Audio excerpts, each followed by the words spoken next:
أعوذ بالله من الشيطان الرجيم بسم الله الرحمن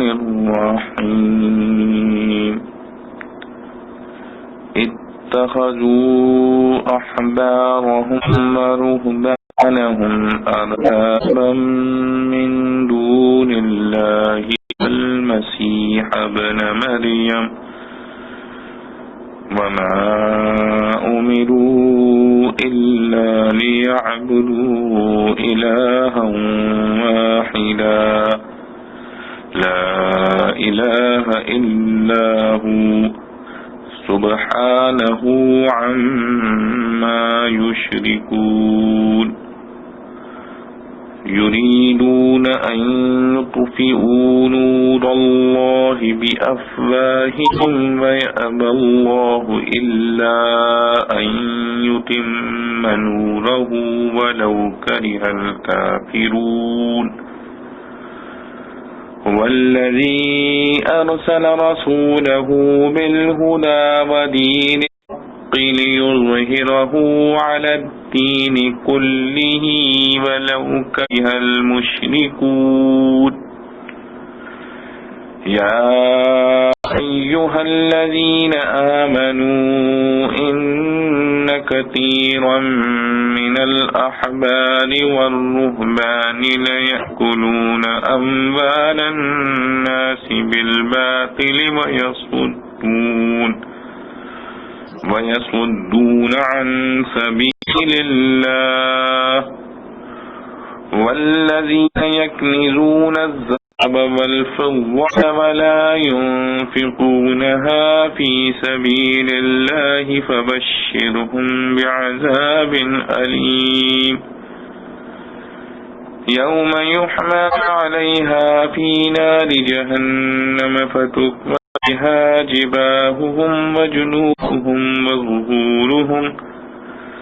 هذا ما كنزتم لأنفسكم فذوقوا ما كنتم تكنزون۔ ٹھہرا لیا انہوں نے اپنے عالموں اور درویشوں کو خدا اللہ کو چھوڑ کر اور مسیح مریم کے بیٹے کو بھی، اور ان کو یہی حکم ہوا تھا کہ بندگی کریں ایک معبود کی، کسی کی بندگی نہیں اس کے سوا، وہ پاک ہے ان کے شریک بتلانے سے۔ چاہتے ہیں کہ بجھا دیں روشنی اللہ کی اپنے منہ سے، اور اللہ نہ رہے گا بدون پورا کیے اپنی روشنی کے، اور پڑے برا مانے کافر۔ اسی نے بھیجا اپنے رسول کو ہدایت اور سچا دین دے کر تاکہ اس کو غلبہ دے ہر دین پر اور پڑے برا مانی مشرک۔ اے ایمان والو، بہت سے عالم اور درویش اہل کتاب کے کھاتے ہیں مال لوگوں کے ناحق اور روکتے ہیں اللہ کی راہ سے، اور جو لوگ گاڑ کر رکھتے ہیں سونا اور چاندی اور اس کو خرچ نہیں کرتے اللہ کی راہ میں، سو ان کو خوشخبری سنا دے عذاب دردناک کی، جس دن کے آگ دہکائیں گے اس ماں پر دوزخ کی، پھر داغیں گے اس سے ان کے ماتھے اور کروٹیں اور پیٹھیں، کہا جائے گا یہ ہے جو تم نے گاڑ کر رکھا تھا اپنے واسطے، اب مزہ چکھو اپنے گاڑنے کا۔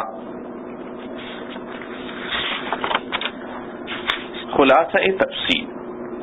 آگے افعال کفریہ کا بیان ہے کہ انہوں نے یعنی یہود و نصارہ نے خدا کی توحید فی الطاعہ کو چھوڑ کر اپنے علماء اور مشائخ کو باعتبار طاعت کے رب بنا رکھا ہے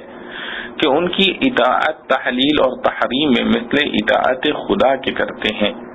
کہ نص پر ان کے قول کو ترجیح دیتے ہیں، اور ایسی طاعت بالکل عبادت ہے، بس اس حساب سے وہ ان کی عبادت کرتے ہیں۔ اور مسیح بن مریم علیہ السلام کو بھی ایک اعتبار سے رب بنا رکھا ہے کہ ان کو ابن اللہ کہتے ہیں کہ الوہیت اس کے لوازم سے ہے،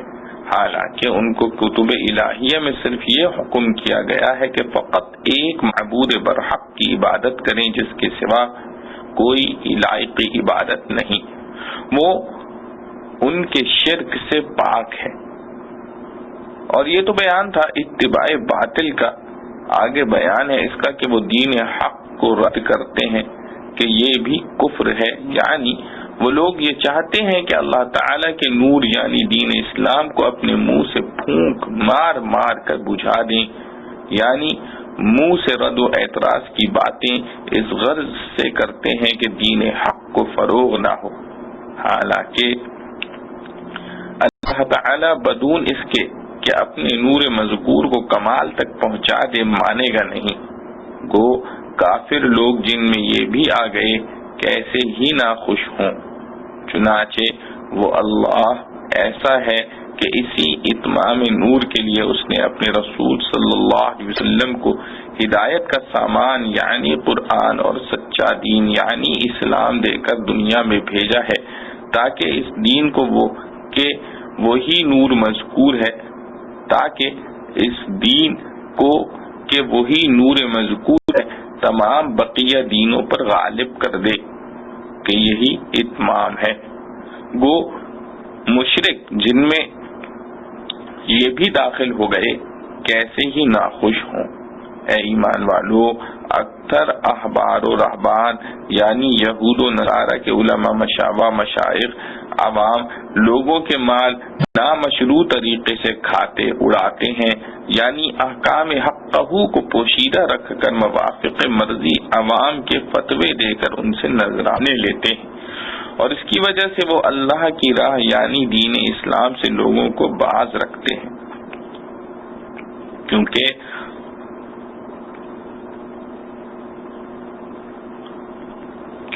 ان کے جھوٹے فتووں کے دھوکے میں آ کر گمراہی میں پھنسے رہتے ہیں اور حق کو قبول بلکہ طلب بھی نہیں کرتے،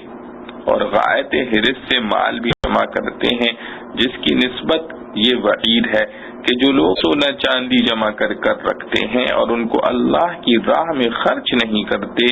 یعنی زکوٰۃ نہیں نکالتے، سو آپ صلی اللہ علیہ وسلم ان کو ایک بڑی دردناک سزا کی خبر سنا دیجیے، جو کہ اس روز واقع ہوگی کہ ان کو دوزخ کی آگ میں اول تپایا جائے گا، پھر ان سے لوگوں کی پیشانیوں اور ان کی کروٹوں اور ان کی پشتوں کو داغ دیا جائے گا، اور یہ جتلایا جائے گا کہ یہ وہ ہے جس کو تم نے اپنے واسطے جمع کر کے رکھا تھا، سو اب اپنے جمع کرنے کا مزہ چکھو۔ معارف و مسائل۔ ان چاروں آیتوں میں یہود و نصارہ کے علماء اور عباد و زہاد کی گمراہی اور ان کے کفریات قولی و عملی کا ذکر ہے۔ احبار حبر کی جمع ہے اور رہبان راہب کی جمع ہے۔ حبر یہود و نصارہ کے عالم کو اور راہب عابد و زاہد کو کہا جاتا ہے۔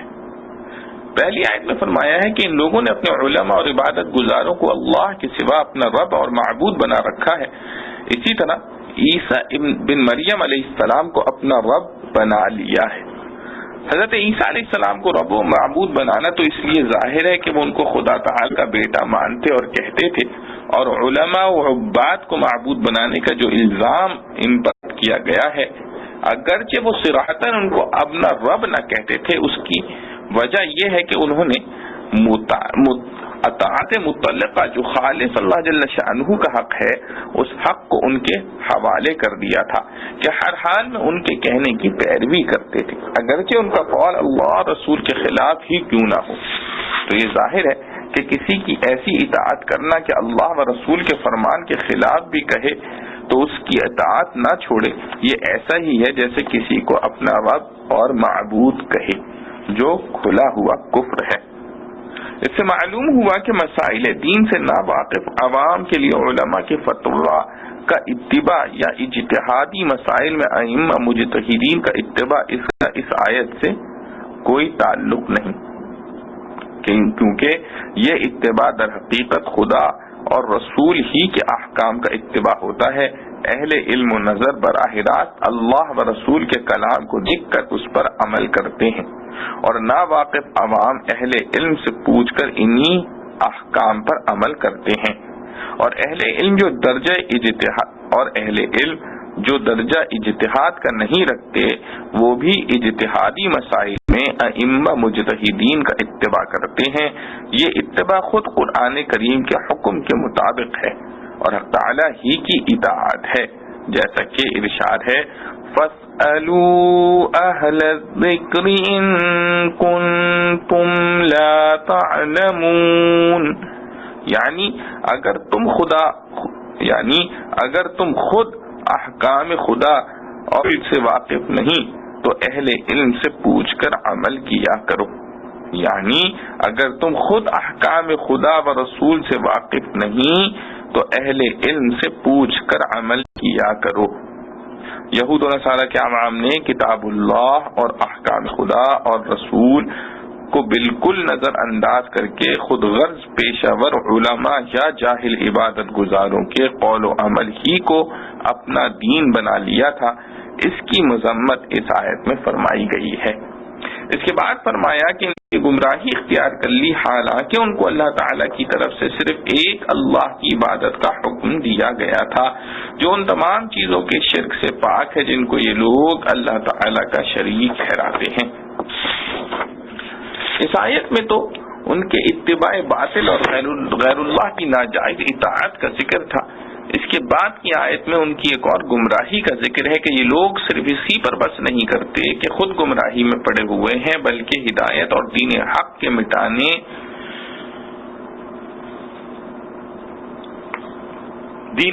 مٹانے اور رد کرنے کی کوشش کرتے ہیں۔ اسی مضمون کو بطور مثال کے اس طرح فرمایا ہے کہ لوگ اپنے منہ کی پھونکوں سے اللہ کے نور کو بجھانا چاہتے ہیں، حالانکہ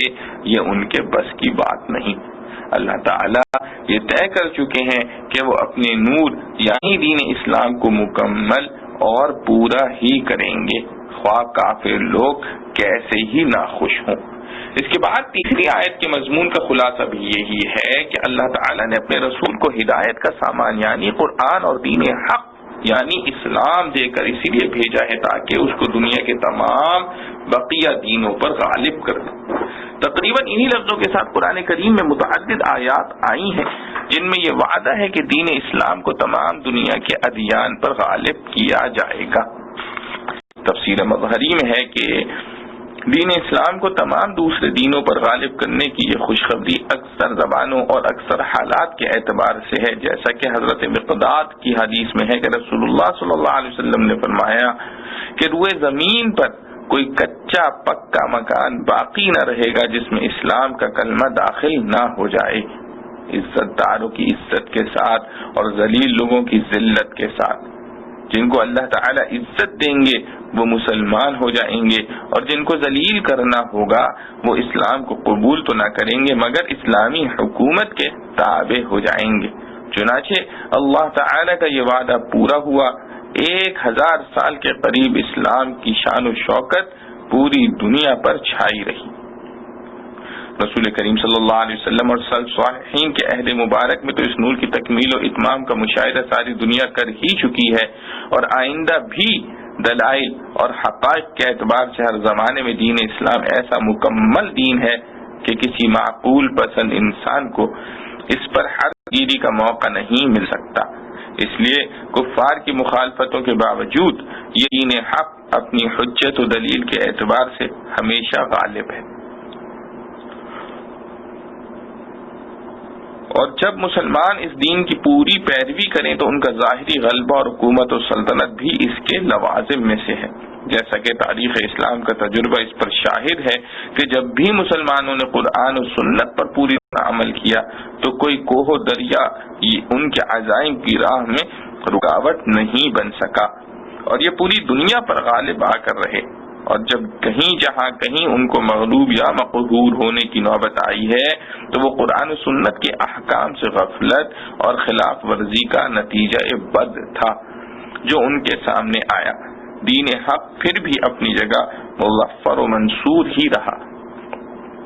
چوتھی آیت میں مسلمانوں کو مخاطب بنا کر یہود و نصارہ کے علماء و مشائخ کے ایسے حالات کا ذکر ہے جن کی وجہ سے عوام میں گمراہی پھیلی۔ مسلمانوں کو مخاطب کرنے سے شاید اس طرف اشارہ ہے کہ اگرچہ یہ حالات یہود و نصارہ کے علماء و مشائخ کے بیان ہو رہے ہیں، لیکن ان کو بھی اس سے متنبہ رہنا چاہیے کہ ان کے ایسے حالات نہ ہو جائیں۔ اس آیت میں ارشاد فرمایا کہ یہود و نصارہ کے بہت سے علماء و مشائخ کا یہ حال ہے کہ باطل طریقوں سے لوگوں کا مال کھاتے ہیں اور اللہ کے سیدھے رستے سے ان کو روکتے ہیں۔ یہود و نصارہ کے اکثر علماء و مشائخ کا یہی حال تھا، اور ایسے حالات میں عام طور پر کہنے والے سبھی کو برا کہا کرتے ہیں۔ قرآن کریم نے اس جگہ لفظ کثیرن کا اضافہ کر کے مسلمانوں کے اور دشمنوں کے معاملے میں بھی احتیاط کلام کی تلقین فرما دی کہ یہ حال سب لوگوں کی طرف منسوب نہیں فرمایا، بلکہ یہ فرمایا کہ ان میں بہت سے لوگ ایسا کرتے ہیں۔ ان کی گمراہی یہ بتلائی گئی کہ وہ لوگوں کے اموال باطل طریقے سے کھاتے ہیں۔ باطل طریقے سے مراد یہ ہے کہ یہ لوگ بعض اوقات ان لوگوں سے پیسے لے حکم تورات کے خلاف فتویٰ دے دیتے تھے، اور بعض اوقات احکام الہی میں اخفاء اور تلبیس سے کام لیتے تھے۔ اس پر مزید ان کی یہ گمراہی بتلائی گئی کہ یہ کم بخت صرف خود ہی گمراہ نہیں بلکہ دوسرے طالبان رشد و ہدایت کو اللہ کے راستے سے روکنے کا سبب بھی ہیں، کیونکہ جب لوگ اپنے مقتداؤں کو ایسا کام کرتے دیکھیں تو ان میں بھی جذبہ حق پرستی مر جاتا ہے۔ اس کے علاوہ ان کے غلط فتووں کی بنیاد پر وہ گمراہی اور غلطی ہی کو صواب و صحیح سمجھنے لگتے ہیں۔ یہود و نصارہ کے علماء و مشائخ کی یہ بیماری کہ پیسوں کی لالچ میں غلط فتویٰ دے دیں، چونکہ حب مال اور حرص دنیا کی وجہ سے پیدا ہوئی تھی، اس لیے آیت مذکورہ میں حب مال کے اندر غلو کے نتائج بد اور عذاب علیم کا بیان اور اس بیماری سے نجات حاصل کرنے کا طریقہ ذکر کیا گیا ہے۔ ارشاد ہے والذین یکنزون الذهب والفضة ولا ينفقونها في سبیل اللہ فبشرهم بعذاب علیم۔ یعنی جو لوگ سونے چاندی کو جمع کرتے رہتے ہیں اور اس کو اللہ کی راہ میں خرچ نہیں کرتے، ان کو عذاب دردناک کی خوشخبری سنا دیجیے۔ وَلَا يُنفِقُونَهَا کے لفظوں سے اس طرف اشارہ ہو گیا کہ جو لوگ بقدر ضروری اللہ کی راہ میں خرچ کرتے ہیں تو باقی ماندہ جمع کیا ہوا مال ان کے حق میں مضر نہیں۔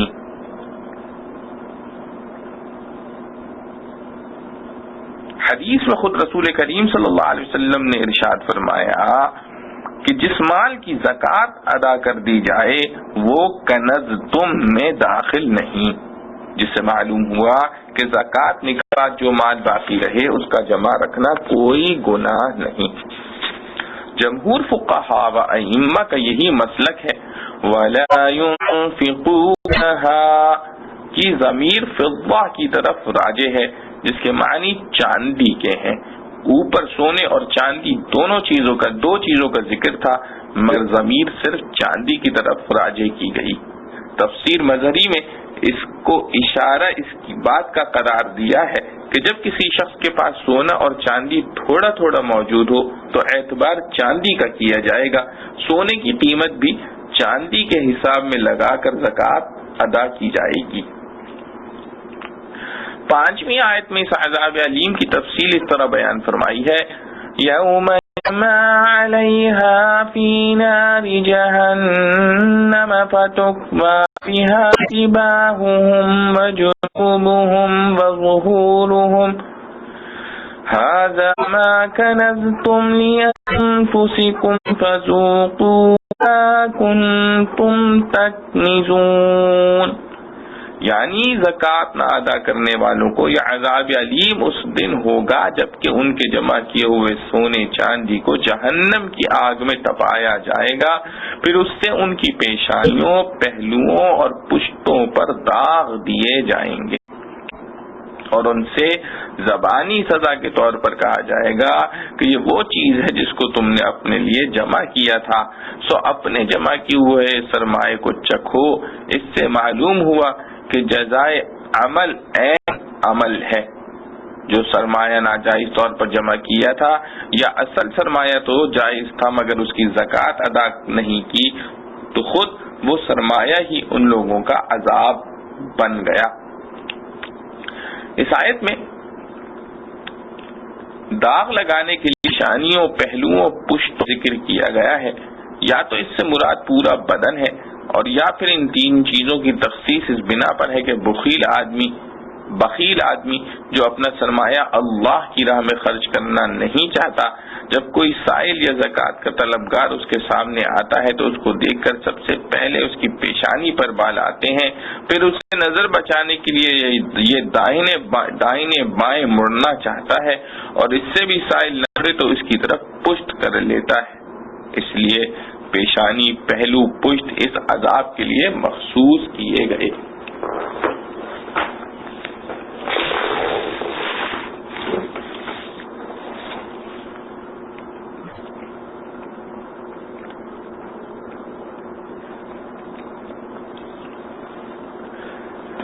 إن عدة الشهور عند الله 12 شهرا في كتاب الله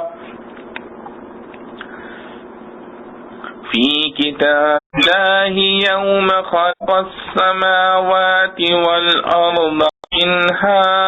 4 حرم الدين القيم فلا تظلموا ذلك الدين القيم فلا تظلموا فيهن أنفسكم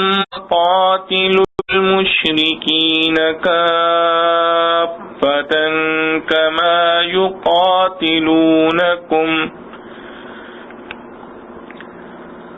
وقاتلوا المشركين كافة كقاتلونكم كافة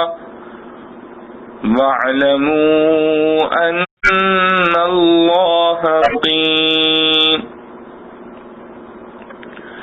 إنما النسيء زيادة في الكفر يضل به الذين كفروا يحلونه عاما ويحرمونه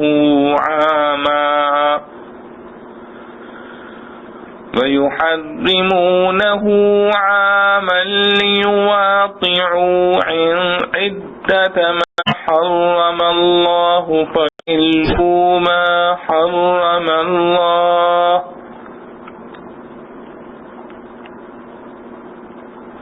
إنما النسيء زيادة في الكفر يضل به الذين كفروا يحلونه عاما ويحرمونه عاما ليواطئوا عدة حرم الله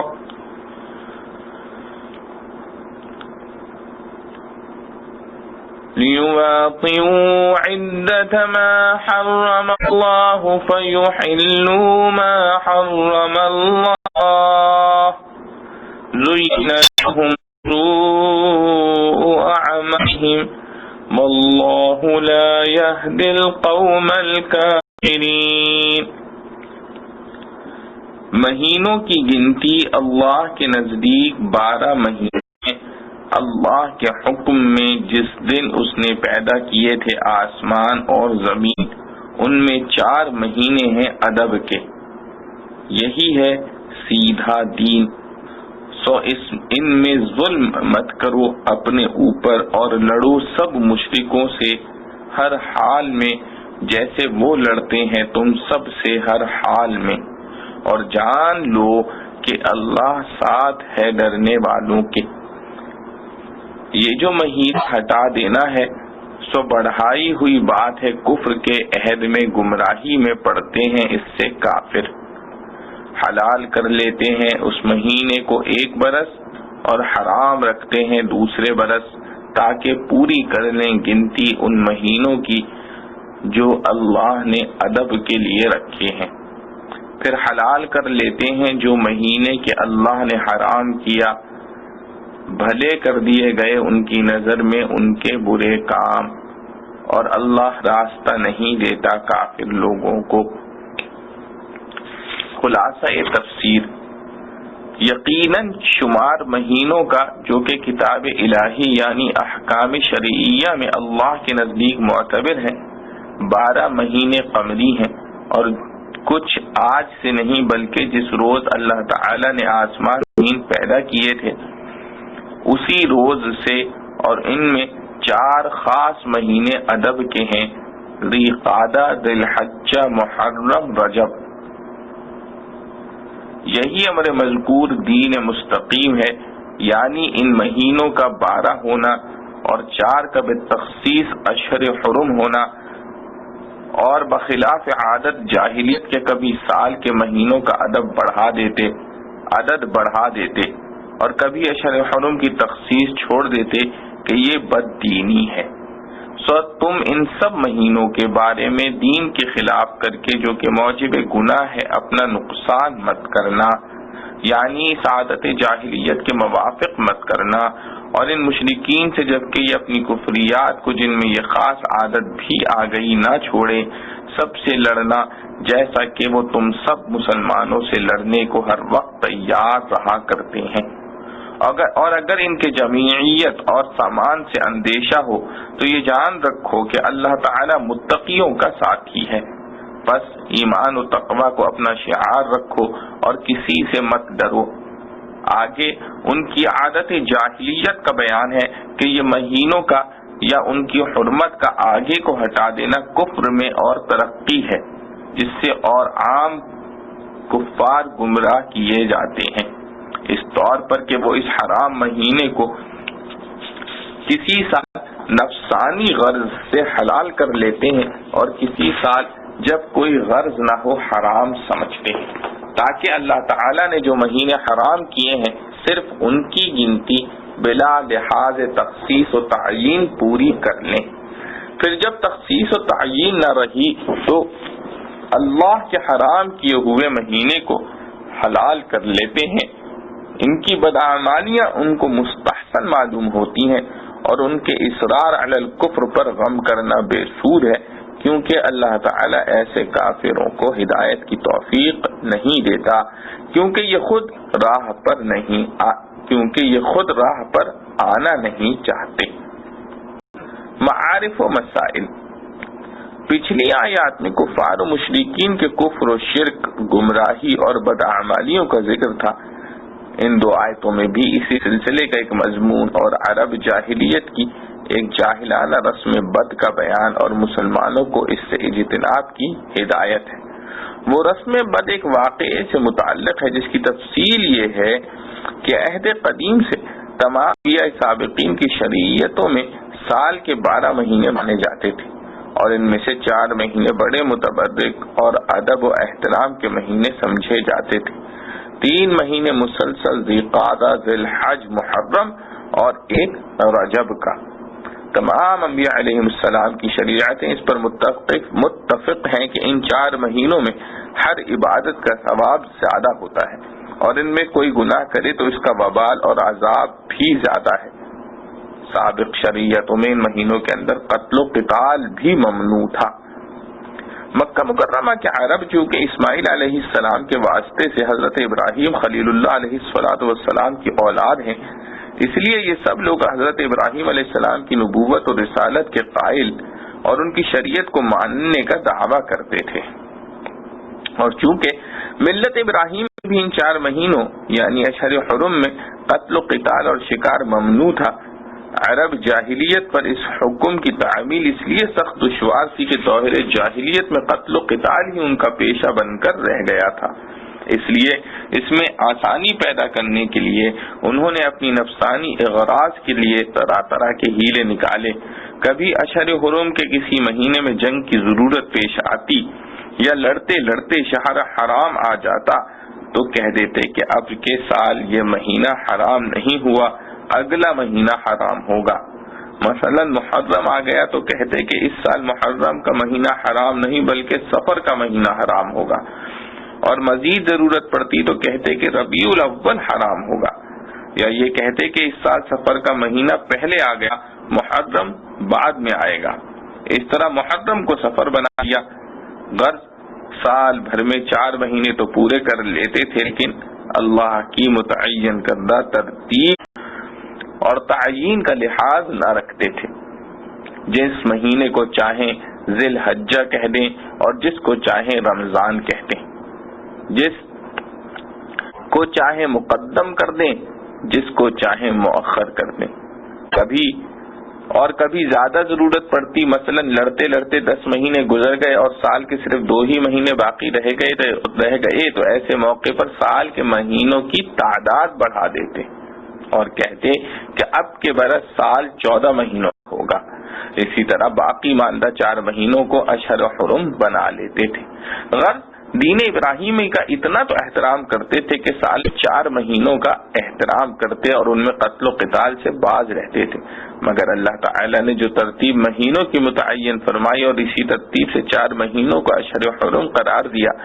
اس میں طرح طرح کی تعویلیں کر کے اپنی اغراض نفسانی کو پورا کرتے تھے۔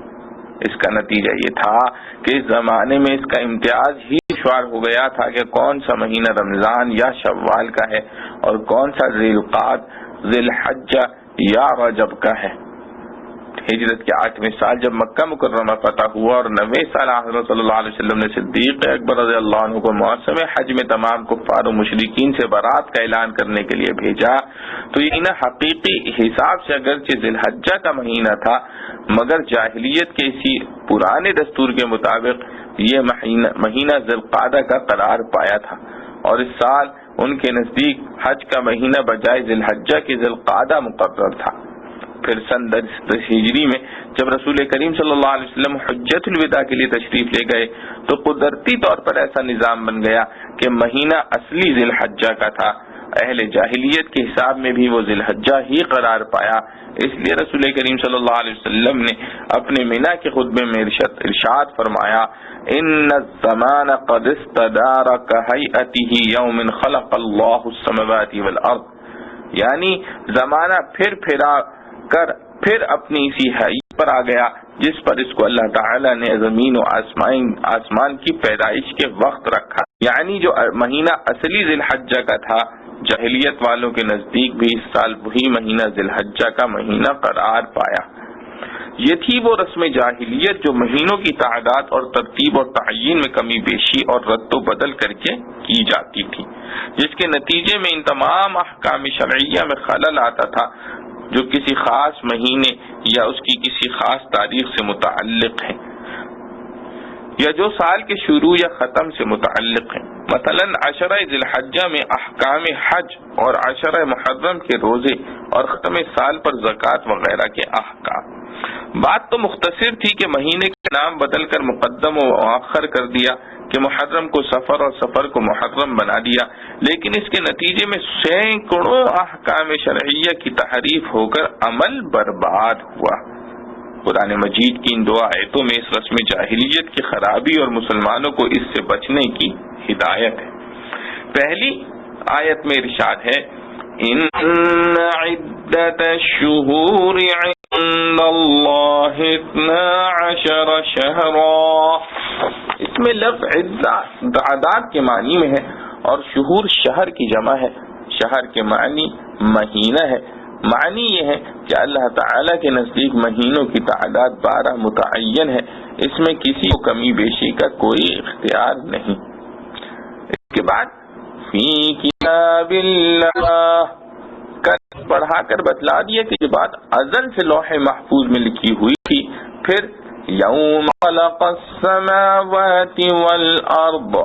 فرما کر اشارہ کر دیا کہ قضاء خداوندی اس معاملے میں اگرچہ ازل میں جاری ہو چکی تھی، لیکن یہ مہینوں کی ترتیب اور تعین اس وقت عمل میں آئی جب آسمان و زمین پیدا کیے گئے۔ پھر ارشاد فرمایا، منها 4 حرم، یعنی ان 12 مہینوں میں سے 4 مہینے حرمت والے ہیں. ان کو حرمت والا 2 معنی کے اعتبار سے کہا گیا. ایک تو اس لیے کہ ان میں قطع حرام ہے، دوسرے اس لیے کہ یہ مہینے متبرک اور واجب الاحترام ہیں، ان میں عبادات کا ثواب زیادہ ملتا ہے. ان میں سے پہلا حکم تو شریعت اسلام میں منسوخ ہو گیا، مگر دوسرا حکم احترام و ادب اور ان میں عبادت کا اہتمام اسلام میں بھی باقی ہے. حجت الوداع کے خطبہ یوم النحر میں رسول کریم صلی اللہ علیہ وسلم نے ان مہینوں کی تشریح یہ فرمائی کہ 3 مہینے مسلسل ہیں، ذی القعدہ، ذی الحج، محرم، اور 1 مہینہ رجب کا ہے. مگر ماہ رجب کے معاملے میں عرب کے 2 قول مشہور تھے. بعض قبائل اس مہینے کو رجب کہتے تھے جس کو ہم رمضان کہتے ہیں، اور قبیلہ مضر کے نزدیک رجب وہ مہینہ تھا جو جمادی الثانی اور شعبان کے درمیان ہے. اس لیے رسول اللہ صلی اللہ علیہ وسلم نے اس کو رجب مضر فرما کر یہ وضاحت پر بھی فرما دی کہ جو جمادی الثانیہ اور شعبان کے درمیان ہے وہ ماہ رجب ہے. ذالک الدین القیم، یہ ہے دین مستقیم، یعنی مہینوں کی تعیین اور ترتیب اور ان ہر مہینہ خصوصاً اشہر حرم کے متعلق جو احکام ہیں ان کو اللہ تعالی کے حکم ازلی کے مطابق رکھنا ہی دین مستقیم ہے. اپنی طرف سے کمی بیشی اور تغیر و تبدل کرنا کج فہمی اور کج طبعی کی علامت ہے. فَلَا تَظْلِمُوا فِيهِنَّ أَنفُسَكُمْ، یعنی ان مقدس مہینوں میں تم اپنا نقصان نہ کر بیٹھنا کہ ان کے معینہ احکام و احترام کی خلاف ورزی کرو یا ان میں عبادت گزاری میں کوتاہی کرو. امام جصاص رحمۃ اللہ علیہ نے احکام القرآن میں فرمایا کہ اس میں اشارہ اس بات کی طرف ہے کہ ان متبرک مہینوں کا خاصہ یہ ہے کہ ان میں جو شخص کو عبادت کرتا ہے اس کو بقیہ مہینوں میں بھی عبادت کی توفیق اور ہمت ہوتی ہے. اسی طرح جو شخص کوشش کر کے ان مہینوں میں اپنے آپ کو گناہوں اور برے کاموں سے بچا لے تو باقی سال کے مہینوں میں اس کو ان برائیوں سے بچنا آسان ہو جاتا ہے. اس لیے ان مہینوں سے فائدہ نہ اٹھانا ایک عظیم نقصان ہے. یہاں تک مشرکین مکہ کی خاص رسم جاہلیت کا بیان اور اس کا ابطال تھا. آخر آیت میں پھر اس حکم کا اعادہ ہے جو شروع صورت میں دیا گیا تھا کہ میعاد معاہدہ ختم ہونے کے بعد تمام مشرکین و کفار سے جہاد واجب ہے. دوسری آیت میں بھی اسی رسم جاہلیت کا ذکر اس طرح فرمایا انما النسیء زیادۃ فی الکفر، یعنی نسی مصدر ہے جس کے معنی پیچھے ہٹا دینے اور مؤخر کر دینے کے ہیں اور بمعنی مؤخر بھی استعمال ہوتا ہے. مشرکین عرب نے ان مہینوں کے آگے پیچھے کرنے کو یہ سمجھا تھا کہ اس طرح ہماری اغراض نفسانی بھی فوت نہ ہوں گی اور حکم خداوندی کی تعمیل بھی ہو جائے گی. حق تعالی نے فرمایا کہ یہ تمہارا مہینوں کو مؤخر کرنا اور اپنی جگہ سے ہٹا دینا کفر زیادتی ہے جس سے ان کفار کی گمراہی اور بڑھتی ہے. وہ شہر حرام کو کسی سال تو حرام قرار دیں اور کسی سال حلال کر لیں. لِيُوَاطِئُوا عِدَّةَ حَرَّمَ اللَّهُ، یعنی تاکہ وہ پوری کر لیں گنتی ان مہینوں کی جن کو اللہ نے حرام قرار دیا ہے. مطلب یہ ہے کہ محض گنتی پوری کر لینے سے تعمیل حکم نہیں ہوتی، بلکہ جو حکم جس مہینے کے لیے دیا گیا ہے اسی مہینے میں اس کو پورا کرنا ضروری ہے. احکام و مسائل مذکورہ آیتوں سے ثابت ہوا کہ مہینوں کی جو ترتیب اور ان مہینوں کے جو نام اسلام معروف ہے وہ انسانوں کی بنائی ہوئی اصطلاح نہیں، بلکہ رب العالمین نے جس دن آسمان و زمین پیدا کیے اسی یہ ترتیب اور یہ نام اور ان کے ساتھ خاص خاص مہینوں کے خاص خاص احکام متعین فرما دیے تھے. اس سے یہ بھی معلوم ہوا کہ اللہ تعالی کے نزدیک احکام شرعیہ میں قمری مہینوں کا اعتبار ہے. اسی قمری حساب پر تمام احکام شرعیہ روزہ، حج، زکوٰۃ وغیرہ دائر ہیں. لیکن قرآن حکیم نے تاریخ و سال معلوم کرنے کے لیے لِتَعْلَمُوا عَدَدَ السِّنِينَ وَالْحِسَابَ، اس لیے لیکن قرآن کریم نے تاریخ و سال معلوم کرنے کے لیے جیسے قمر کو علامت، اسی طرح آفتاب کو بھی اس کی علامت فرمایا ہے۔ لِتَعْلَمُوا عَدَدَ السِّنِينَ وَالْحِسَابَ، اس لیے تاریخ و سال کا حساب چاند اور سورج دونوں سے جائز ہے، لیکن اللہ تعالیٰ نے اپنے احکام کے لیے چاند کے حساب کو پسند فرمایا اور احکام شرعیہ اس پر دائر فرمائے، اس لیے قمری حساب کا محفوظ رکھنا فرض کفایہ ہے۔ اگر ساری امت قمری حساب ترک کر کے اس کو بھلا دے تو سب گناہگار ہوں گے، اور اگر وہ محفوظ رہے تو دوسرے حساب کا استعمال بھی جائز ہے، لیکن سنت اللہ اور سنت سلف کے خلاف ضرور ہے، اس لیے بلا ضرورت اس کو اختیار کرنا اچھا نہیں۔ حساب کو پورا کرنے کے لیے جو نوند کا مہینہ بڑھایا جاتا ہے، بعض لوگوں نے اس کو بھی اس آیت کے تحت ناجائز سمجھا ہے، مگر وہ صحیح نہیں، کیونکہ جس حساب میں نوند کا مہینہ بڑھاتے ہیں اس سے احکام شرعیہ کا تعلق نہیں۔ اہل جاہلیت قمری اور شرعی مہینوں میں زیادتی کر کے شرعی احکام کو بدلتے تھے، اس لیے منع کیا گیا۔ لون کا کوئی اثر شرعی احکام پر نہیں پڑتا، اس لیے وہ اس ممانعت میں داخل نہیں۔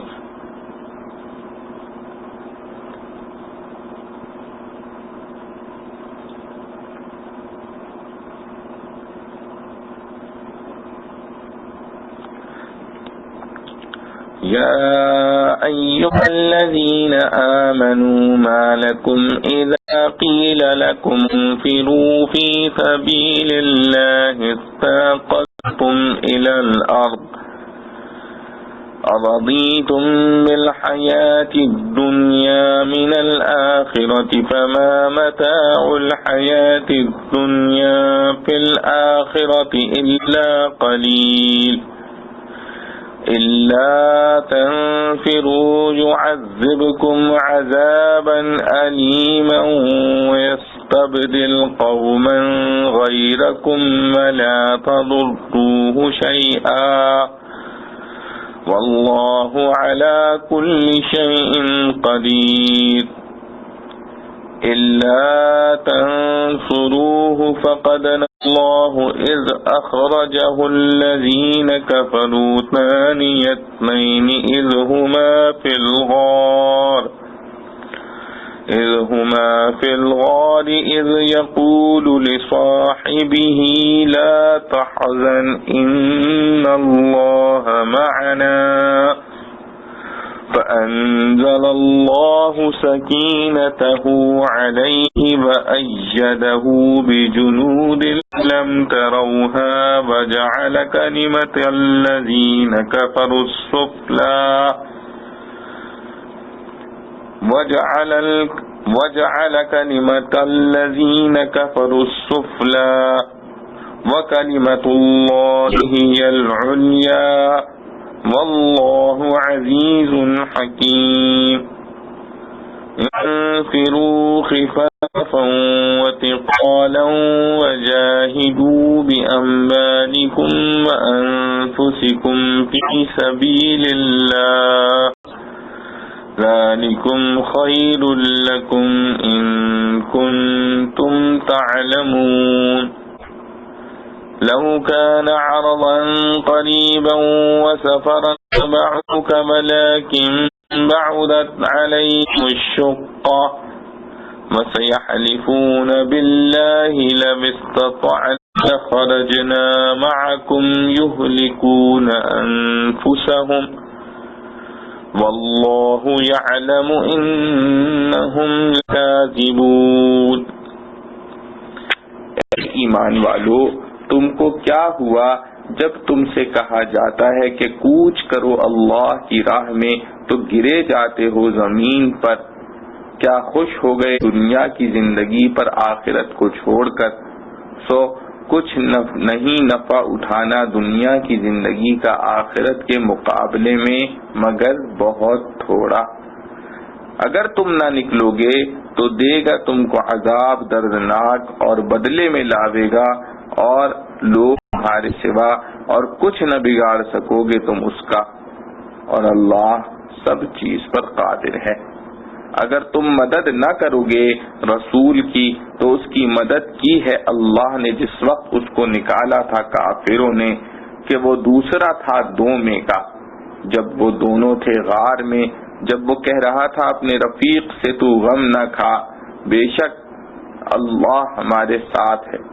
پھر اللہ نے اتاری اپنی طرف سے اس تسکین اور اس کی مدد کو وہ فوجیں بھیجیں کہ تم نے نہیں دیکھی، اور نیچے ڈالی بات کافروں کی، اور اللہ کی بات ہمیشہ اوپر ہے، اور اللہ زبردست ہے حکمت والا۔ نکلو ہلکے اور بوجھل اور لڑو اپنے مال سے اور جان سے اللہ کی راہ میں، یہ بہتر ہے تمہارے حق میں اگر تم کو سمجھ ہے۔ اگر مال ہوتا نزدیک اور سفر ہلکا تو وہ لوگ ضرور تیرے ساتھ ہو لیتے، لیکن لمبی نظر آئی ان کو مسافت، اور اب قسمیں کھاویں گے اللہ کی کہ اگر ہم سے ہو سکتا تو ہم ضرور چلتے تمہارے ساتھ۔ وبال میں ڈالتے ہیں اپنی جانوں کو، اور اللہ چاہتا ہے کہ وہ، اور اللہ جانتا ہے کہ وہ جھوٹے ہیں۔ خلاصہ تفسیر: اے ایمان والو، تم لوگوں کو کیا ہوا کہ جب تم سے کہا جاتا ہے کہ اللہ کی راہ میں یعنی جہاد کے لیے نکلو تو تم زمین کو لگے جاتے ہو یعنی اٹھتے اور چلتے نہیں؟ کیا تم نے آخرت کے عوض دنیاوی زندگی پر قناعت کر لی؟ سو دنیاوی زندگی کا تمتع تو کچھ بھی نہیں، بہت قلیل ہے۔ اگر تم اس جہاد کے لیے نہ نکلو گے تو اللہ تعالی تم کو سخت سزا دے گا، یعنی تم کو ہلاک کر دے گا، اور تمہارے بدلے دوسری قوم پیدا کر دے گا اور ان سے اپنا کام لے گا، اور تم اللہ کے دین کو کچھ ضرر نہ پہنچا سکو گے، اور اللہ کو ہر چیز پر پوری قدرت ہے۔ اگر تم لوگ رسول اللہ صلی اللہ علیہ وسلم کے دین کو، اور اگر تم رسول اللہ صلی اللہ علیہ وسلم کی مدد نہ کرو گے تو اللہ آپ کی مدد کرے گا، جب اللہ تعالی آپ کی مدد اس وقت کر چکا ہے جب کہ جلا وطن کر دیا تھا، جبکہ اس سے زیادہ مصیبت و پریشانی کا وقت تھا، جبکہ آپ کو کافروں نے تنگ کر کر کے مکہ سے جلا وطن کر دیا تھا، جبکہ دو آدمیوں میں ایک آپ تھے اور دوسرے حضرت ابو بکر صدیق رضی اللہ عنہ آپ کے ہمراہ تھے، جس وقت کے دونوں صاحب غار ثور میں موجود تھے، جبکہ آپ اپنے ہمراہی سے فرما رہے تھے کہ تم کچھ غم نہ کرو، یقیناً اللہ تعالی کی مدد ہمارے ہمراہ ہے۔ سو وہ مدد یہ ہوئی کہ اللہ تعالی نے آپ کے قلب پر اپنی طرف سے تسلی نازل فرمائی اور آپ کو ملائکہ کے ایسے لشکروں سے قوت دی جن کو تم لوگوں نے نہیں دیکھا، اور اللہ تعالی نے کافروں کی بات اور تدبیر نیچی کر دی کہ وہ ناکام رہے، اور اللہ ہی کا بول بالا رہا کہ ان کی تدبیر اور حفاظت غالب رہی، اور اللہ زبردست حکمت والا ہے، اسی لیے اسی کی بات اور حکمت غالب رہی۔ جہاد کے لیے نکل پڑو، خواہ تم تھوڑے سامان سے ہو اور خواہ زیادہ سامان سے ہو، اور اللہ ہی کی راہ میں اپنے مال اور جان سے جہاد کرو، یہ تمہارے لیے بہتر ہے اگر تم یقین رکھتے ہو۔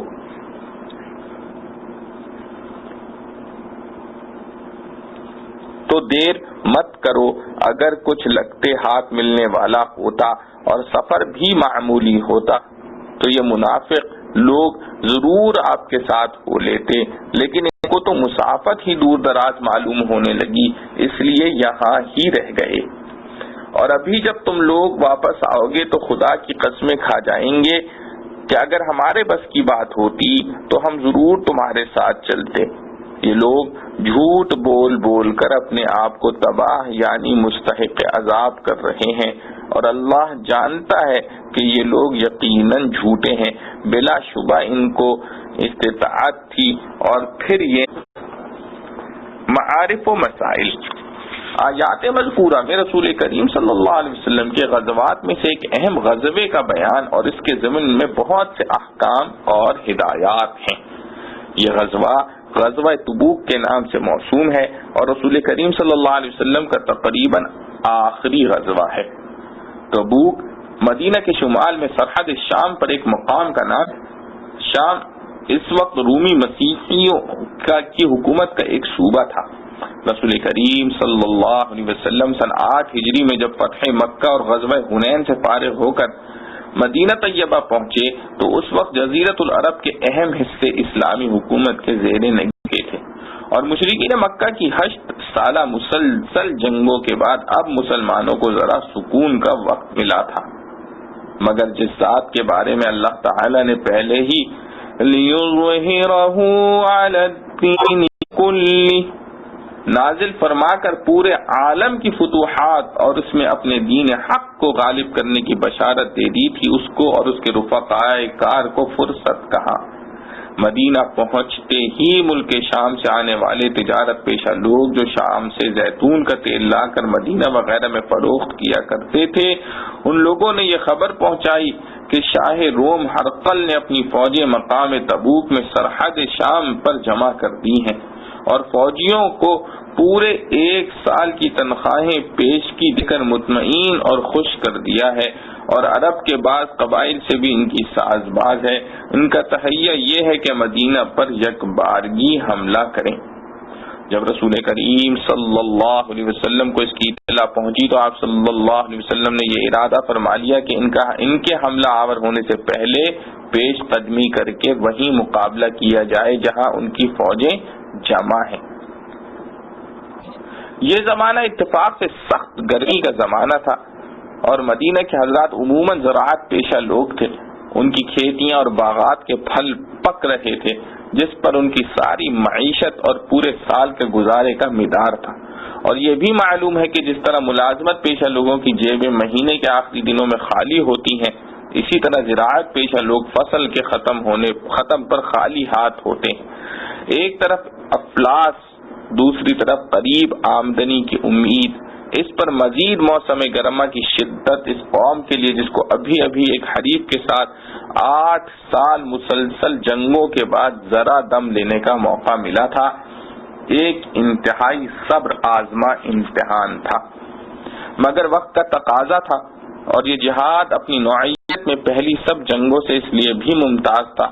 کہ پہلے تو اپنی ہی طرح کے عوام سے جنگ تھی، اور یہاں ہرقل شاہ روم کی تربیت یافتہ فوج کا مقابلہ تھا۔ اس لیے رسول کریم صلی اللہ علیہ وآلہ وسلم نے مدینہ طیبہ کے پورے مسلمانوں کو اس جہاد کے لیے نکلنے کا حکم دیا،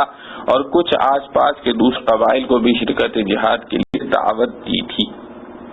یہ اعلان عام اسلام کے فداکاروں کا ایک سخت امتحان تھا اور منافق داؤں کا امتیاز بھی۔ اس کے علاوہ لازمی طور پر اسلام کا کلمہ پڑھنے والوں کے مختلف حالات ہو گئے۔ قرآن کریم نے ان میں سے ہر حالت کے متعلق جدا جدا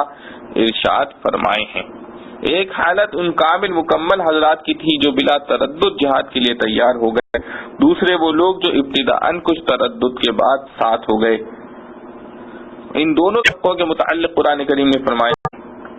الذین اتبعوه فی ساعة عسرة بعد ما كاد يزغ قلوب فریق منهم، یعنی وہ لوگ قابل مداح ہیں جنہوں نے سخت تنگی کے وقت رسول کریم صلی اللہ علیہ وسلم کا اتباع کیا، بعد اس کے کہ ان میں سے ایک فریق کے قلوب لغزش کرنے لگے تھے۔ تیسری حالت ان لوگوں کی تھی جو کسی صحیح عذر کی بنا پر اس جہاد میں نہ جا سکے۔ اس کے متعلق قرآن کریم نے آیت لَيْسَ عَلَى الضُّعَفَاءِ وَلَا عَلَى الْمَرْضَىٰ میں ان کے عذر کی قبولیت کا اظہار فرما دیا۔ چوتھی قسم ان لوگوں کی تھی جو باوجود کوئی عذر نہ ہونے کے کاہلی کے سبب جہاد میں شریک نہیں ہوئے۔ ان کے متعلق کئی آیتیں نازل ہوئیں۔ آخرون اعترفوا بذنوبهم اور آخرون مرجون لأمر اللہ اور وعلى الثلاثة الذين خلفوا، یہ تینوں آیتیں ایسے ہی حضرات کے بارے میں نازل ہوئیں جن میں ان کی کاہلی پر زجر و تنبیہ بھی ہے، اور بالآخر ان کی توبہ کے قبول ہونے کی بشارت بھی۔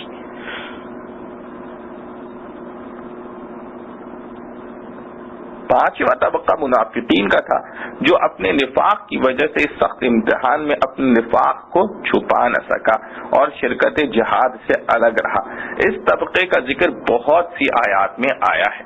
چھٹا طبقہ ان منافقین کا تھا جو جاسوسی اور شرارت کے لیے مسلمانوں کے ساتھ ہو لیا تھا۔ ان کی حالت کا ذکر قرآن کریم کی ان آیات میں ہے، وَفِيكُمْ سَمَّاعُونَ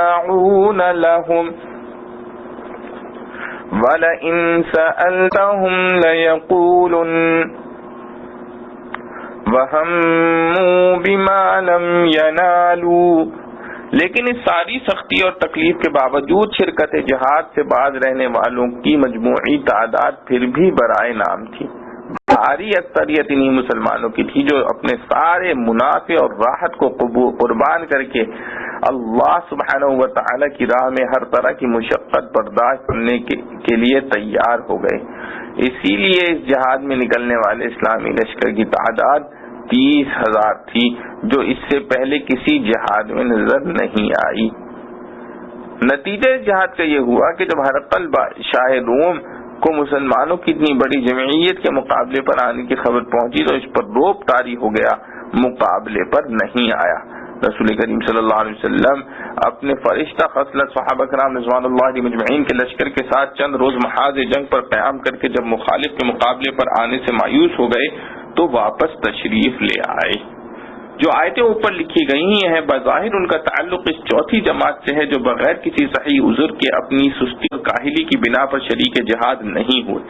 پہلی آیت میں ان کو اس کاہلی اور غفلت پر تنبیہ کی گئی اور اس کے ساتھ ان کے اس مرض غفلت و کاہلی کا سبب اور پھر اس کا علاج بھی ارشاد فرمایا گیا، جس کے ضمن میں یہ بھی واضح ہو گیا کہ دنیا کی محبت اور آخرت سے غفلت تمام جرائم کی بنیاد ہے۔ کیونکہ مرض کا جو سبب اور علاج اس جگہ بیان فرمایا گیا ہے، اگرچہ اس جگہ اس کا تعلق ایک خاص واقعے سے تھا، لیکن اگر غور کیا جائے تو ثابت ہوگا کہ دین کے معاملے میں ہر کوتاہی، سستی اور غفلت اور تمام جرائم اور گناہوں کا اصلی سبب یہی ہے کہ محبت اور آخرت سے غفلت ہے۔ اسی لیے حدیث میں رسول کریم صلی اللہ علیہ وسلم کا ارشاد ہے، حب الدنیا خطیئۃ، یعنی دنیا کی محبت ہر خطا و گناہ کی بنیاد ہے۔ اسی لیے آیت مذکورہ میں فرمایا گیا کہ اے ایمان والو، تمہیں کیا ہو گیا کہ جب تمہیں اللہ کے راستے میں نکلنے کے لیے کہا جاتا ہے تو تم زمین کو لگے جاتے ہو، حرکت کرنا نہیں چاہتے؟ کیا تم آخرت کے بدلے صرف دنیا کی زندگی پر مطمئن ہو گئے؟ تشخیص مرض کے بعد اس کا علاج اگلے جملے میں اس طرح ارشاد ہوا کہ دنیاوی زندگی سے نفع اٹھانا تو کچھ بھی نہیں، بہت قلیل حقیر ہے۔ دنیاوی زندگی سے نفع اٹھانا تو کچھ بھی نہیں، بہت قلیل و حقیر ہے، جس کا حاصل یہ ہے کہ بڑی فکر آخرت کی دائمی زندگی کی چاہیے، اور یہ فکر آخرت ہی در حقیقت سارے امراض کا واحد اور مکمل علاج ہے، اور انسداد جرائم کے لیے بے نظیر نسخہ اکسیر ہے۔ عقائد اسلام کے بنیادی اصول 3 ہیں: توحید، رسالت اور آخرت۔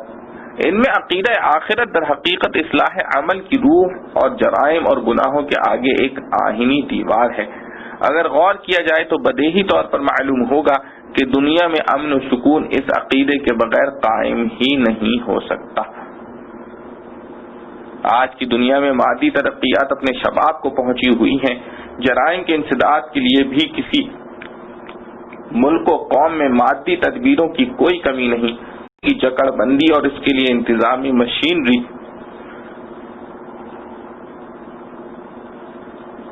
روز بروز ترقی پر ہے، مگر اس کے ساتھ یہ بھی آنکھوں دیکھا حال ہے کہ جرائم ہر جگہ اور ہر قوم میں روز بروز ترقی ہی پر ہیں۔ ہماری نظر میں اس کی وجہ اس کے سوا نہیں کہ مرض کی تشخیص اور علاج کا رخ صحیح نہیں۔ مرض کا سرچشمہ مادہ پرستی اور مادیات میں انہماک اور آخرت سے غفلت و اعراض ہے، اور اس کا واحد علاج ذکر اللہ اور آخرت کی فکر ہے۔ جس وقت اور جس جگہ بھی دنیا میں اس نسخے کا استعمال کیا گیا، پوری قوم اور اس کا معاشرہ صحیح انسانیت کی تصویر بن کر فرشتوں کے لیے قابل رشک ہو گیا۔ عہد رسالت صلی اللہ علیہ وسلم اور عہد صحابہ کرام رضوان اللہ علیہم اجمعین کا مشاہد اس کے لیے کافی دلیل ہے۔ آج کی دنیا جرائم کا انسداد تو چاہتی ہے مگر خدا و آخرت سے غافل ہو کر چاہتی ہے، اور قدم قدم پر ایسے سامان جمع کرتی ہے جس میں رہ کر خدا و آخرت کی طرف دھیان بھی نہ آئے۔ تو اس کا لازمی نتیجہ وہی تھا جو آنکھوں کے سامنے آ رہا ہے کہ بہتر سے بہتر قانون اور قانونی مشینریاں سب فیل نظر آتی ہیں۔ جرائم اپنی جگہ نہ صرف موجود بلکہ روز بروز طوفانی رفتار سے بڑھ رہے ہیں۔ کاش ایک مرتبہ عقلاء دنیا اس پرانی نسخے کو استعمال کر کے دیکھیں تو انہیں معلوم ہو کہ کس قدر آسانی کے ساتھ جرائم پر قابو پایا۔ دوسری آیت میں سستی اور کاہلی برتنے والوں کو ان کے مرض اور علاج پر متنبہ کرنے کے بعد آخری فیصلہ یہ بھی سنا دیا کہ اگر تم جہاد کے لیے نہ نکلے تو اللہ تعالیٰ تمہیں دردناک عذاب میں مبتلا کر دیں گے اور تمہاری جگہ کسی اور قوم کو کھڑا کر دیں گے، اور دین پر عمل نہ کرنے سے تم اللہ کو یا اللہ کے رسول صلی اللہ علیہ وسلم کو کوئی نقصان نہ پہنچا سکو گے، کیونکہ اللہ تعالیٰ ہر چیز پر قادر ہے۔ تیسری آیت میں رسول کریم صلی اللہ علیہ وسلم کی ہجرت کا واقعہ پیش کر کے یہ بتلا دیا گیا کہ اللہ تعالیٰ کا رسول صلی اللہ علیہ وسلم کسی انسان کی نصرت و امداد کا محتاج نہیں۔ اللہ تعالیٰ آپ صلی اللہ علیہ وسلم کو براہ راست غیب سے امداد پہنچا سکتے ہیں، جیسا کہ ہجرت کے وقت پیش آیا جب آپ صلی اللہ علیہ وسلم کو آپ صلی اللہ علیہ وسلم کی برادری اور اہل وطن نے وطن سے نکلنے پر مجبور کر دیا۔ سفر میں آپ کا رفیق بھی ایک صدیق رضی اللہ عنہ کے سوا کوئی نہ تھا۔ دشمنوں کے پیادے اور سوار تعاقب کر رہے تھے۔ آپ صلی اللہ علیہ وسلم کی جائے پناہ بھی کوئی مستحکم قلعہ نہ تھا بلکہ ایک غار تھا جس کے کنارے تک تلاش کرنے والے دشمن پہنچ چکے تھے، اور رفیق غار ابو بکر رضی اللہ عنہ کو اپنی جان کا غم نہ تھا مگر اس لیے ہم رہے تھے کہ یہ دشمن سردار دو عالم صلی اللہ علیہ وسلم پر حملہ آور ہو جائیں گے، مگر رسول اللہ صلی اللہ علیہ وسلم کوہ ثبات بنے ہوئے نہ صرف خود مطمئن تھے بلکہ اپنے رفیق صدیق رضی اللہ عنہ کو فرما رہے تھے لا تحزن ان اللہ معنا، تم غمگین نہ ہو کیونکہ اللہ ہمارے ساتھ ہے۔ یہ ایک بات کہنے کو تو دو لفظ ہیں جن کا بولنا کچھ مشکل نہیں، مگر سننے والے حالات کا پورا نقشہ سامنے رکھ کر دل پر ہاتھ رکھ کر دیکھے کہ محض مادیات پر نظر رکھنے والے سے یہ اطمینان ممکن ہی نہیں۔ اس کا سبب اس کے سوا نہ تھا جس کو قرآن نے اگلے جملے میں ارشاد فرمایا کہ اللہ تعالیٰ نے آپ صلی اللہ علیہ وسلم کے قلب مبارک پر تسلی نازل فرمائی اور ایسے لشکروں سے آپ صلی اللہ علیہ وسلم کی امداد فرمائی جن کو تم لوگوں نے نہیں دیکھا۔ یہ لشکر فرشتوں کے لشکر بھی ہو سکتے ہیں اور پورے عالم کی قوتیں خود بھی خدائی لشکر ہیں، وہ بھی ہو سکتی ہیں، جس کا نتیجہ یہ ہوا کہ بالآخر کفر کا کلمہ پست ہو کر رہا اور اللہ ہی کا بول بالا ہوا۔ چوتھی آیت میں پھر تاکید کے طور پر اس حکم کا اعادہ فرمایا کہ جب رسول اللہ صلی اللہ علیہ وسلم نے تم لوگوں کو جہاد کے لیے نکلنے کا حکم دے دیا تو تم پر نکلنا ہر حال میں فرض ہو گیا، اور اس حکم کی تعمیل ہی تمہاری ہر بھلائی کا انحصار ہے۔ پانچویں آیت میں جہاد میں بوجہ غفلت و سستی شریک نہ ہونے والوں کے ایک عذر کا بیان کر کے اس کی تردید کی گئی ہے کہ یہ عذر قابل قبول نہیں، کیونکہ اللہ تعالیٰ نے ان کو جو اختیار اور قدرت عطا فرمائی تھی انہوں نے اس کو اللہ کی راہ میں مقدور بھر استعمال نہیں کیا، اس لیے عدم استطاعت کا عذر ہی نہیں۔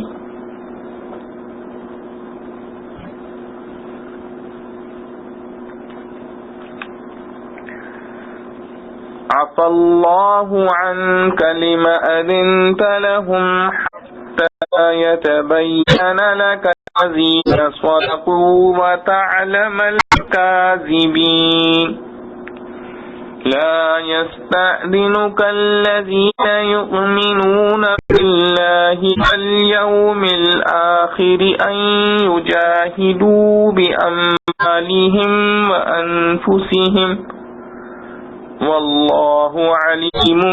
بالمتقین انما يستأذنك الذين لا يؤمنون بالله واليوم الآخر وارتابت قلوبهم فهم في ريبهم يترددون ولو أرادوا الخروج لأعدوا له عدة ولكن كره الله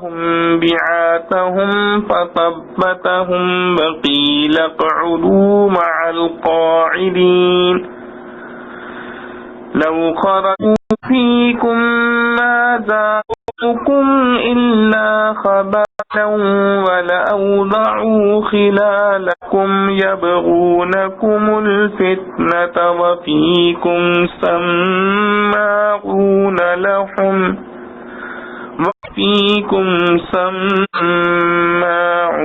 لهم والله عليم بالظالمين لقد ابتغوا الفتنة من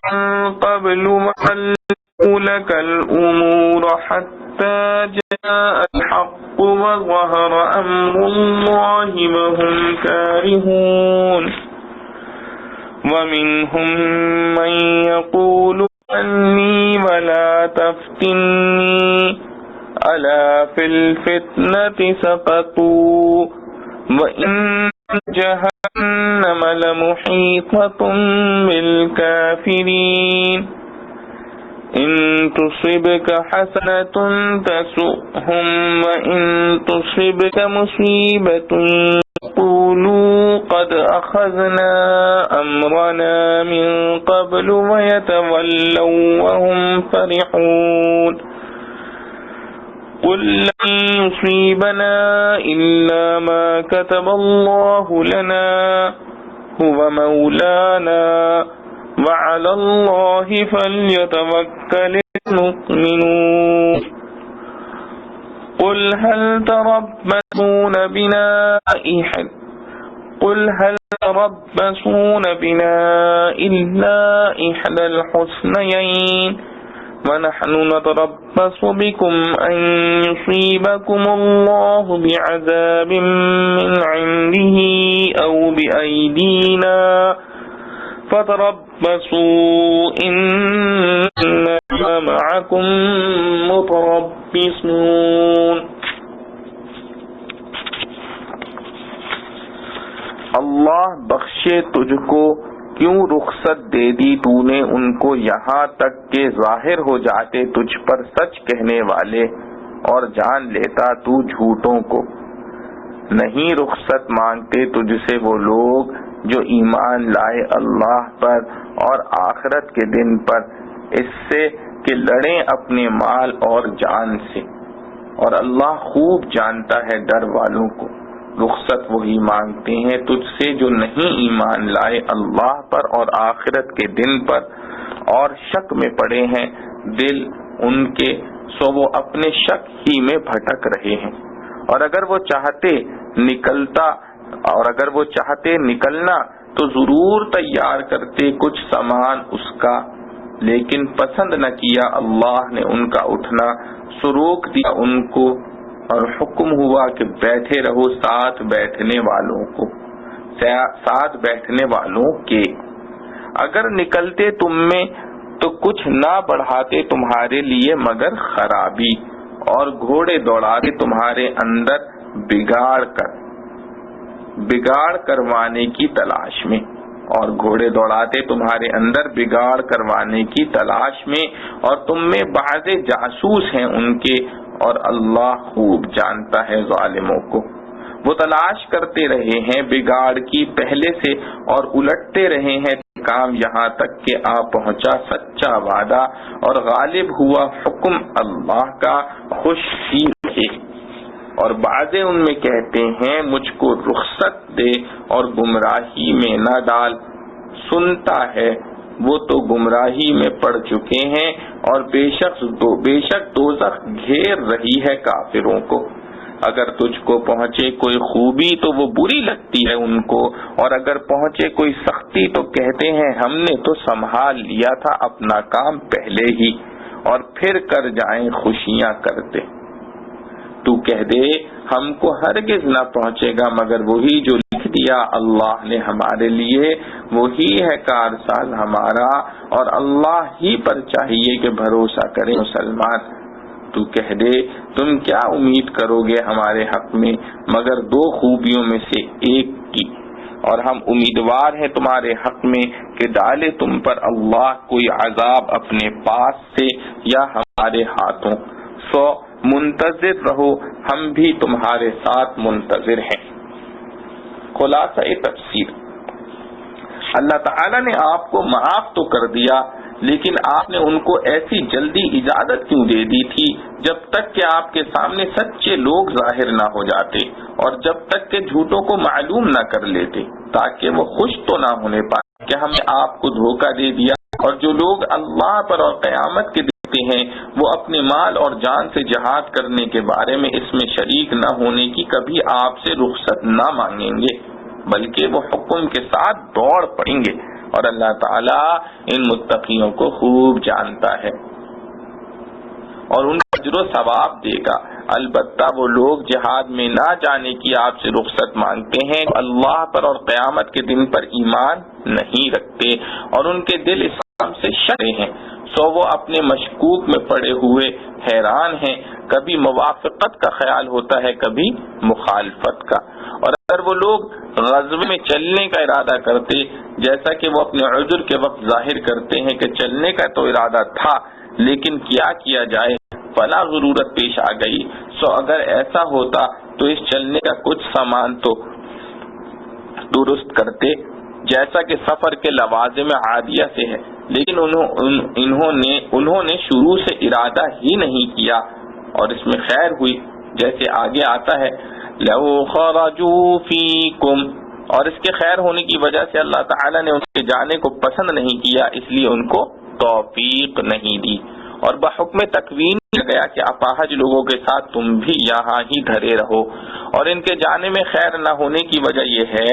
کہ اگر یہ لوگ تمہارے ساتھ شامل ہو جاتے تو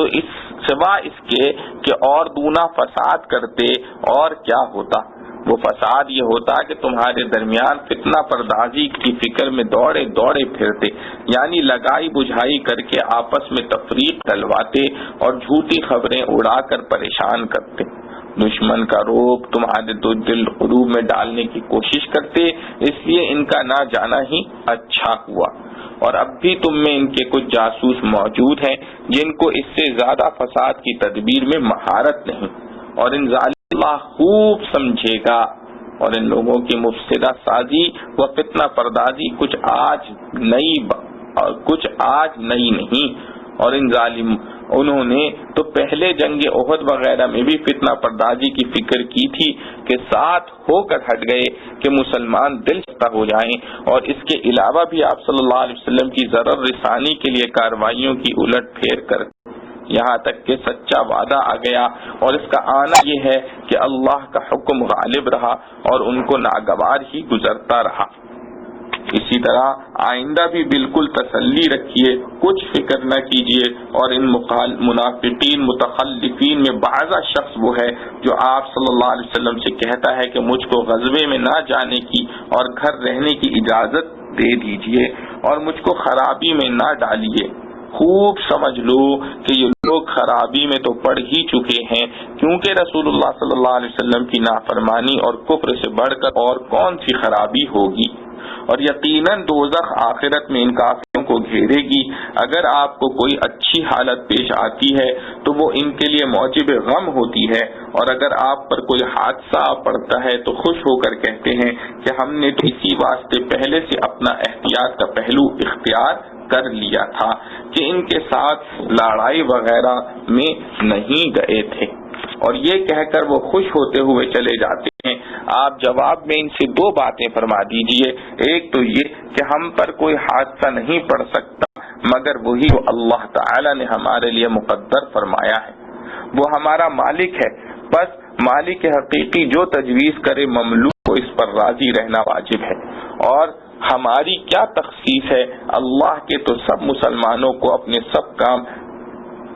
سپرد کر دینے چاہیے۔ دوسری بات یہ فرما دیجئے کہ ہمارے لیے جیسی اچھی حالت بہتر ہے، ویسے ہی حوادث بھی باعتبار انجام کے اس میں رفع درجات و قطع سیئات ہونا بہتر ہے۔ بس تم تو ہمارے حق میں دو بہتریوں میں سے ایک بہتری کے منتظر رہتے ہو، یعنی تم جو ہماری حالت کے منتظر رہتے ہو کہ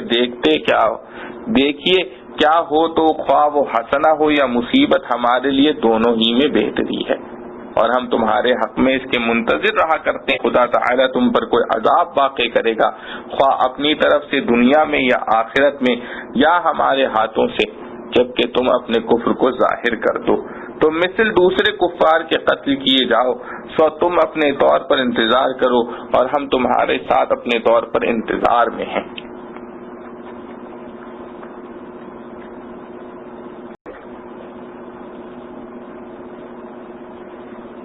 معارف و مسائل۔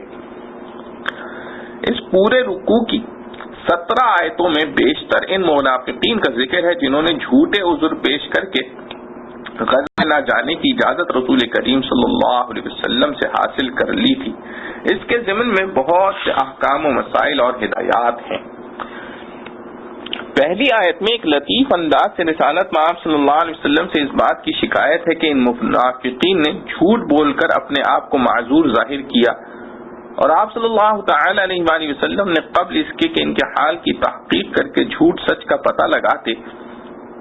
ان کو رخصت دے دی، جس کی بنا پر لوگ خوشیاں مناتے اور یہ کہتے پھرے کہ ہم نے رسول اللہ صلی اللہ علیہ وسلم کو خوب دھوکہ دیا۔ اگرچہ اگلی آیتوں میں اللہ تعالی نے اس کا بھی اظہار فرمایا کہ لوگ محض ہیلا جوئی کے لیے عذر پیش کر رہے تھے، ورنہ اگر ان کو اجازت نہ دی یہ لوگ جانے والے نہ تھے، اور ایک آیت میں اس کا بھی اظہار فرمایا کہ اگر بالفرض یہ لوگ اس جہاد میں جاتے بھی تو اس سے مسلمانوں کو کوئی فائدہ نہ پہنچتا، بلکہ ان کی سازش اور فتنہ پردازی سے اور خطرہ ہوتا۔ لیکن منشا یہ ہے کہ ان کو اگر اجازت نہ دی جاتی تو پھر بھی یہ جانے والے تو نہ تھے، مگر ان کا نفاق کھل جاتا اور ان کو مسلمانوں پر یہ طعنے کسنے کا موقع نہ ملتا کہ ہم نے ان کو خوب بے وقوف بنایا۔ اور مقصد در حقیقت عتاب نہیں بلکہ یہ بات ہے کہ آئندہ ان لوگوں کی چالوں سے باخبر رہیں، اور صورتاً جو ایک قسم کا عتاب بھی ہے تو کس لطف و عنایت کے ساتھ کہ اطاعت کی بات جو لما اذنت لہم سے شروع ہوئی ہے، یعنی آپ صلی اللہ علیہ وسلم نے ان لوگوں کو کیوں اجازت دے دی، اس کے ذکر کرنے سے پہلے ہی عفا اللہ عنک ذکر فرما دیا، جس کے معنی یہ ہے کہ اللہ تعالی نے آپ کو معاف فرما دیا۔ اور رسول کریم صلی اللہ علیہ وسلم کے منصب و مقام اور آپ صلی اللہ علیہ وسلم کے تعلق مع اللہ پر نظر رکھنے والے حضرات نے فرمایا ہے کیا حضرت صلی اللہ علیہ وسلم کو جو غایت تعلق حضرت حق جل شانہ کے ساتھ تھا، اس کے پیش نظر آپ صلی اللہ علیہ وسلم کا قلب مبارک اس کا تحمل ہی نہ کر سکتا تھا کہ حق تعالی کی طرف سے کسی معاملے میں آپ صلی اللہ علیہ وسلم سے جواب طلب کیا جائے۔ اگر شروع میں لما اذنت لہم کے الفاظ ذکر فرما دیے جاتے جن میں صورتاً جواب طلبی کا عنوان ہے، تو حضرت صلی اللہ علیہ وسلم کا قلب مبارک اس کا تحمل نہ کر سکتا، اس لیے اس سے پہلے عفا اللہ عنک فرما کر ایک طرف تو اس پر مطلع کر دیا کہ کوئی ایسا کام ہو گیا ہے جو اللہ کے نزدیک پسندیدہ نہ تھا، دوسری طرف اس کی معافی کی اطلاع پہلے دے دی تاکہ اگلا کلام قلب مبارک پر زیادہ شاق نہ ہو۔ اور لفظ معافی سے یہ شبہ نہ کیا جائے کہ معافی تو جرم و گناہ کی ہوا کرتی ہے اور رسول کریم صلی اللہ علیہ وسلم گناہ سے معصوم ہے، تو پھر معافی کے یہاں کیا معنی ہو سکتے ہیں؟ وجہ یہ ہے کہ معافی جیسے گناہ کی ہوتی ہے ایسے ہی خلاف اولا اور ناپسندیدہ چیز کے لیے بھی معافی کا استعمال کیا جا سکتا ہے اور وہ عصمت کے منافی نہیں۔ دوسری اور تیسری آیت میں مومنین اور منافقین کا یہ فرق بتلا دیا کہ تعالیٰ پر صحیح ایمان رکھنے والے ایسے موقع پر کبھی اپنی جان و مال کی محبت میں جہاد سے جان چرانے کے لیے آپ صلی اللہ علیہ وسلم سے رخصت نہیں مانگا کرتے، بلکہ یہ کام صرف انہی لوگوں کا ہے جن کا اللہ پر اور روز آخرت پر ایمان صحیح نہیں، اور اللہ تعالی متقی لوگوں کو خوب جانتے ہیں۔ چوتھی آیت میں ان کا عذر غلط ہونے کا ایک قرینہ یہ بتلایا گیا ہے کہ وَلَوْ أَرَادُوا الْخُرُوجَ لَأَعَدُّوا لَهُ عُدَّةً، یعنی اگر واقعی یہ لوگ جہاد کے لیے نکلنے کا ارادہ رکھتے تو اس کے لیے ضروری تھا کہ کچھ تیاری بھی تو کرتے، لیکن انہوں نے کوئی تیاری نہیں کی، جس سے معلوم ہوا کہ عذر کا بہانہ غلط تھا۔ در حقیقت ان کا ارادہ ہی جہاد کے لیے نکلنے کا نہیں تھا۔ عذر معقول اور نامعقول میں امتیاز۔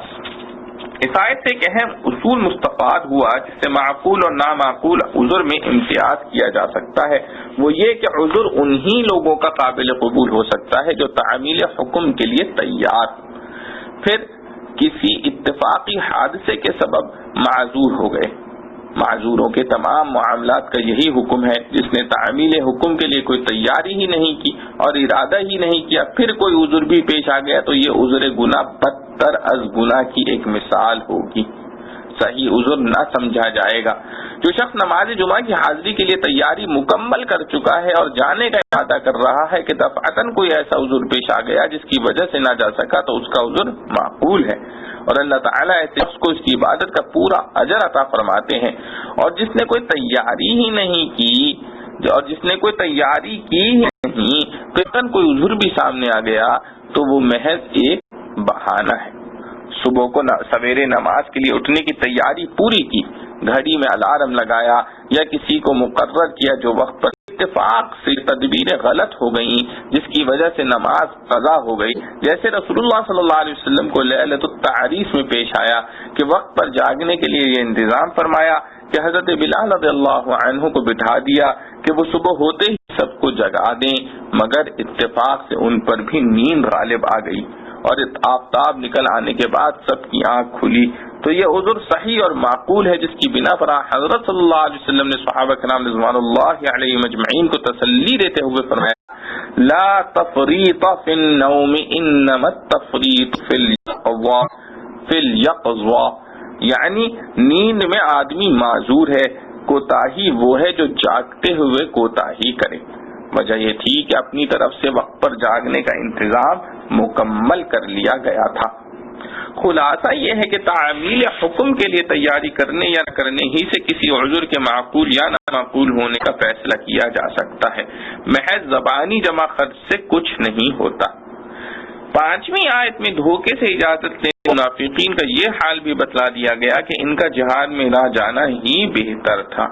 اگر یہ جاتے تو سازشوں اور جھوٹی خبروں سے فساد ہی پھیلاتے۔ وَفِيكُمْ سَمَّاعُونَ لَهُمْ، یعنی تم میں کچھ بھولے بھالے مسلمان ایسے بھی ہیں جو ان کی جھوٹی افواہوں سے متاثر ہو سکتے تھے۔ لَقَدِ ابْتَغُوا الْفِتْنَةَ مِن قَبْلُ، یعنی یہ لوگ اس سے پہلے بھی ایسا فتنہ و فساد پھیلا چکے ہیں جیسے غزوہ احد میں پیش آیا تھا۔ وَظَهَرَ أَمْرُ اللَّهِ وَهُمْ كَارِهُونَ، یعنی غالب آیا حکم اللہ کا، حالانکہ منافقین اس سے بہت پیش و تاب میں تھے۔ جس سے اشارہ فرما دیا کہ غلبہ فتح حق تعالی کے قبضے میں ہے، جیسا پہلے واقعات میں آپ کو فتح دی گئی، اس جہاد میں بھی ایسا ہی ہوگا اور منافقین کی سب چالیں ناکام ہو جائیں گی۔ چھٹی آیت میں خاص منافق جد بن قیس کا ایک خاص بہانہ ذکر کر کے اس کی گمراہی بیان فرمائی ہے۔ اس نے جہاد میں جانے سے یہ عذر پیش کیا تھا کہ میں نوجوان آدمی ہوں، رومیوں کے مقابلے پر جاؤں گا تو ان کی حسین عورتوں کے فتنے میں مبتلا ہو جانے کا خطرہ ہے۔ قرآن کریم نے اس کی کے جواب میں فرمایا الا فی الفتنة سقطوا، کہ یہ بے وقوف ایک موہوم فتنے کا بہانہ کر کے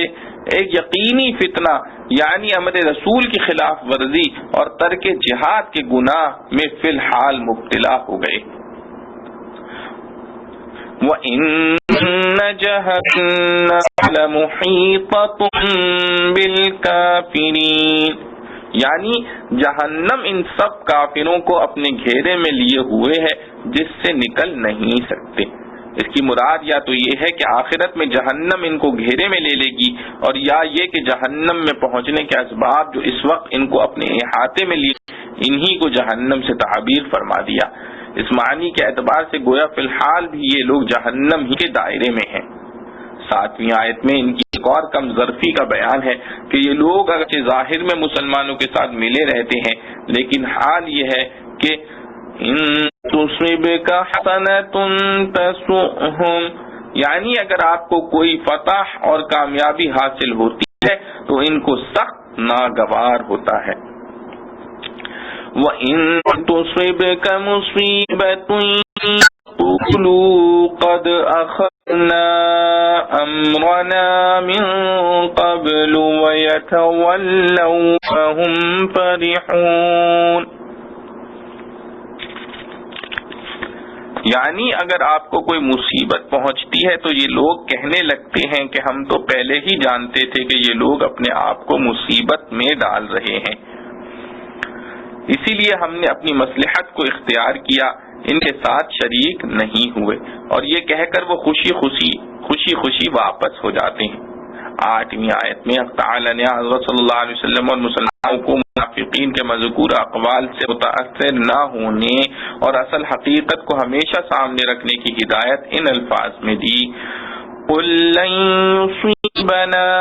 إِلَّا مَا كَتَبَ اللَّهُ لَنَا هُوَ مَوْلَانَا وَعَلَى اللَّهِ فَلْيَتَوَكَّلِ الْمُؤْمِنُونَ، یعنی آپ ان مادی اسباب کی پرستش کرنے والوں کو بتلا دیجئے کہ تم دھوکے میں ہو، یہ مادی اسباب محض ایک پردہ ہیں، ان کے اندر کام کرنے والی قوت صرف اللہ تعالی کی ہے، ہمیں جو حال پیش آتا ہے وہ سب وہی ہے جو اللہ تعالی نے ہمارے لیے لکھ دیا ہے، اور وہی ہمارا مولا اور مددگار ہے، اور مسلمانوں کو چاہیے کہ اسی پر اصل بھروسہ رکھیں، مادی اسباب کو صرف اسباب و علامات ہی کی حیثیت سے دیکھیں، ان پر کسی بھلائی یا برائی کا مدار نہ جانیں۔ اعتقاد تقدیر استعمال تدبیر کے ساتھ ہونا چاہیے، بے تدبیری کا نام توکل رکھنا غلط ہے۔ اس آیت نے مسئلہ تقدیر اور مسئلہ توکل کی اصل حقیقت بھی واضح کر دی کہ تقدیر و توکل پر یقین رکھنے کا یہ حاصل نہ ہونا چاہیے کہ آدمی ہاتھ پر ہاتھ رکھ کر بیٹھ جائے اور یہ کہے کہ جو قسمت میں ہوگا وہ ہو جائے گا، بلکہ ہونا یہ چاہیے کہ اسباب اختیاریہ کے لیے اپنی پوری توانائی اور ہمت صرف کی جائے، اور بحد قدرت اسباب جمع کیے جائیں، اور بحد قدرت اسباب جمع کرنے کے بعد معاملے کو تقدیر و توکل کے حوالے کریں، نظر صرف اللہ تعالی پر رکھیں کہ نتائج ہر کام کے اسی کے قبضہ قدرت میں ہیں۔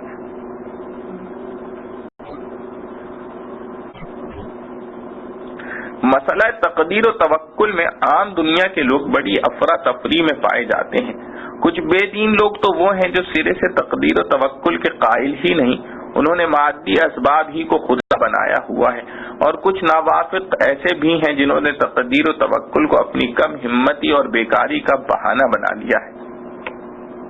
صلی اللہ علیہ وسلم کی جہاد کے لیے پوری تیاری، اور اس کے بعد اس آیت کے نزول نے اس افراط و تفرید کو ختم کر کے صحیح راہ دکھلا دی کہ بر توکل و اشتر ببند، یعنی اسباب اختیاریہ بھی اللہ تعالی ہی کی دی ہوئی نعمت ہیں،